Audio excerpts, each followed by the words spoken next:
dengan NIM 151423218. Pada kesempatan ini saya akan membawakan materi tentang disiplin kelas oleh dosen pengampu Bapak Dr. Rustam Husain MPD. Langsung saja pada materinya. Materi pertama yaitu pengertian dan bentuk disiplin kelas. 1. Pengertian disiplin kelas. Disiplin berasal dari kata display yang artinya belajar secara sukarela mengikuti pemimpin dengan tujuan dapat mencapai pertumbuhan dan perkembangan secara optimal. Titik pokok utama di situs adalah peraturan dalam pola tertentu yang diterapkan untuk mengatur perilaku seseorang. Peraturan yang efektif untuk anak adalah peraturan yang dapat dimengerti, diingat, dan diterima. Disiplin merupakan titik pusat dalam pendidikan. Tanpa disiplin, tidak akan ada kesempatan antara guru dan siswa yang mengakibatkan hasil belajar yang dicapai kurang optimal. Kemudian ada bentuk-bentuk disiplin belajar siswa. Disiplin siswa dalam menentukan dan menggunakan cara atau strategi belajar.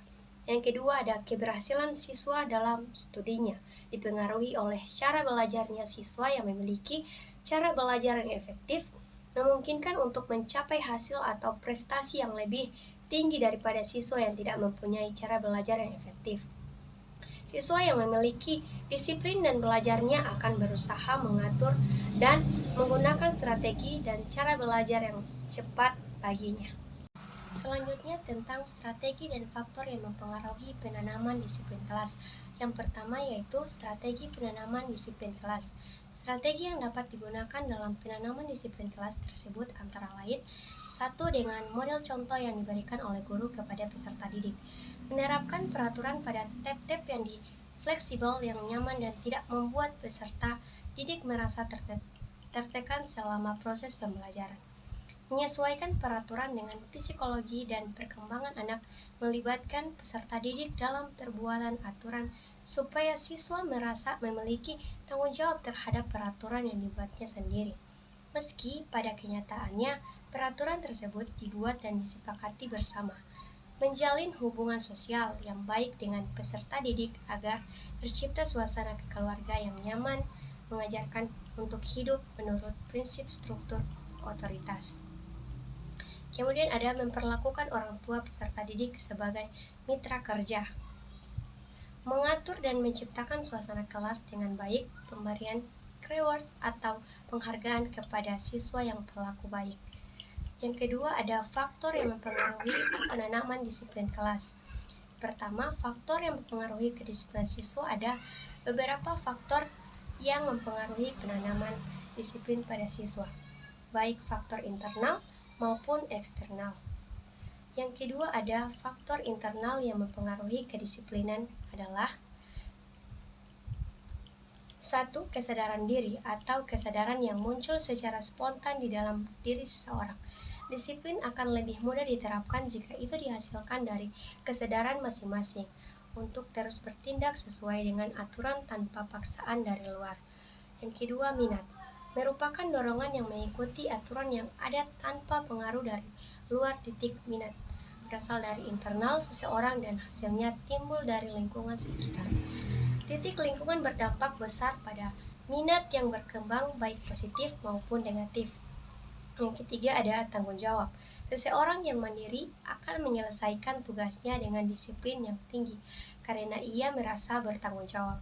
Kemudian ada faktor eksternal yang mempengaruhi kedisiplinan antara lain: 1. Presentasi. Ketatnya presentasi dapat menekan seseorang untuk tunduk tanpa terkecuali terhadap aturan yang ada dan berujung pada pelaksanaan disiplin akibat adanya tekanan dari luar. Kemudian ada hukuman. Dimaksudkan pada hukuman yang adil untuk menegakkan disiplin. Yang ketiga ada motivasi eksternal, seiring dikenal sebagai dorongan dari luar yang mungkin berbentuk hadiah atau ganjaran. Terakhir yaitu faktor penghambat kedisiplinan.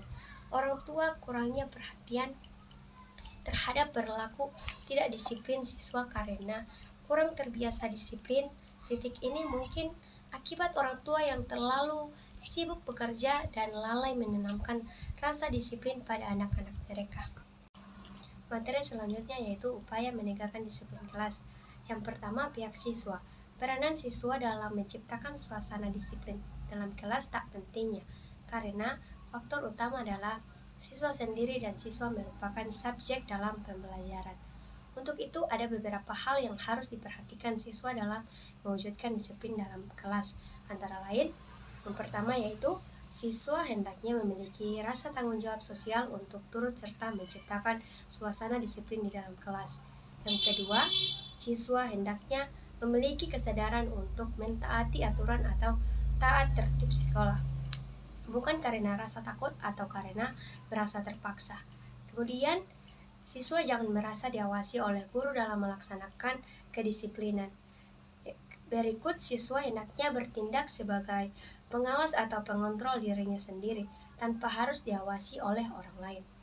Kemudian, apabila suatu saat melakukan pelanggaran, maka siswa harus berjanji pada dirinya sendiri untuk tidak mengulanginya. Yang kedua yaitu pihak orang tua. Yang tercantum pertama, orang tua hendaknya mengetahui tentang tata tertib sekolah yang harus dilaksanakan putra-putrinya ketika ia berada di sekolah. Yang kedua, orang tua hendaknya ikut bertanggung jawab terhadap putra-putrinya dengan cara turut serta mengawasinya. Yang ketiga yaitu orang tua hendaknya menegur putri-putrinya apabila melanggar terhadap tata tertib sekolah. Kemudian ada membina diri sendiri. Tujuan pendidikan adalah membimbing anak ke arah yang kedewasaan, yaitu kematangan sosial, emosional, intelektual, dan moral, sehingga dapat berdiri sendiri. Kelas yang demokratis juga tertib sesuai dengan kegiatan yang dilakukan oleh anak-anak.